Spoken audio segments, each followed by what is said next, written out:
Welcome to Spiritual Calisthenics. Christ is in our midst. On June 5th, we commemorate the Holy Hieromartyr Dorotheus, Bishop of Tyre, the Holy Martyrs Nicandrus, Gorgus and Apollonus, and those with them, and Saints Christophoros and Konon, the Martyrs of Rome.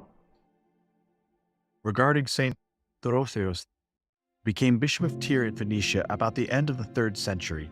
During the persecution of Diocletian and Maximian about the year 303, he fled to Edified in Thrace to preserve his life, and after the death of the tyrants he returned to Tyre. He lived until the reign of Julian the Apostate, for whose persecution he again fled to Edified, or according to Theophylact of Bulgaria, Edessa, but was found by Julian's men and slain in great torments at the age of 107 in 361. He was very learned, and has left behind writings in both Latin and Greek relating to the lives of the holy prophets, apostles, and other saints. As a sharer of the ways and a successor to the throne of the apostles, O inspired of God, thou foundest discipline to be a means of ascent to divine vision. Wherefore, having rightly divided the word of truth, thou didst also contest for the faith even unto blood, O Hieromartyr Dorotheus, intercede with Christ our God, that our souls be saved. The readings are according to the week. St. Paul's letter to the Romans, Brethren, when Gentiles who have not the law do by nature what the law requires, they are a law to themselves, even though they do not have the law meaning that which Moses brought down from Mount Sinai. Gentiles know on our own what not to do, that we shouldn't kill from each other, that we shouldn't steal from each other, that there is a God. And by that we become a law unto ourselves.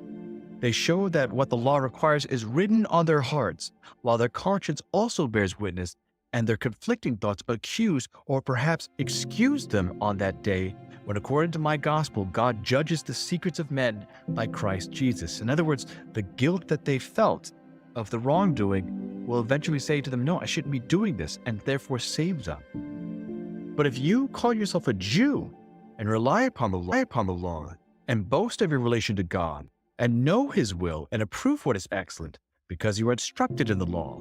And if you are sure that you are a guide to the blind, a light to those who are in darkness, a corrector of the foolish, a teacher of children, having in the law the embodiment of knowledge and truth, you then, who teach others, will you not teach yourself? While you preach against stealing, do you steal? You who say that one must not commit adultery, do you commit adultery? You who abhor idols, do you rob temples? You who boast in the law, do you dishonor God by breaking the law? For as it is written, the name of God is blasphemed among the Gentiles because of you. And we see this even today, that people are leaving the churches all around us because they see hypocrisy in the churches. When they see leaders within the church or clergy within the church not living up to the standards that they preach, they say, well, why would I follow this? And as a result, they commit greater sins. Circumcision indeed is of value if you obey the law. But if you break the law, your circumcision becomes uncircumcision. So if a man who is uncircumcised keeps the precepts of the law, will not his uncircumcision be regarded as circumcision? In other words, if someone is faithful, even if they have not been baptized, they will somehow be judged differently than someone who was. Then those who are physically uncircumcised but keep the law will condemn you, who have the written code and circumcision but break the law. For he is not a real Jew who is one outwardly, nor is true circumcision something external and physical. In other words, the outward trappings of the faith are not what is important. It is the inward being that matters. Gospel according to St. Matthew.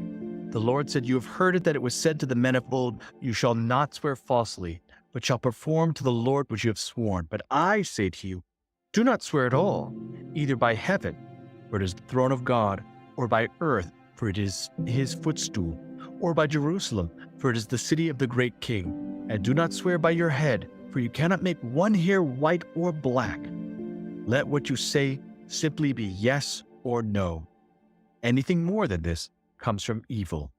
You have heard it that it was said, an eye for an eye and a tooth for a tooth. This is the law of Hammurabi. But I say to you, do not resist one who is evil. But if anyone strikes you on the right cheek, turn to him the other also. And if anyone would sue you and take your coat, let him have your cloak as well. And if anyone forces you to go 1 mile, go with him 2 miles. Christ is showing us the ways of mercy, not the simple ways that everyone else sees. I hope that you've enjoyed today's Spiritual Calisthenics. Have a blessed and wonderful day.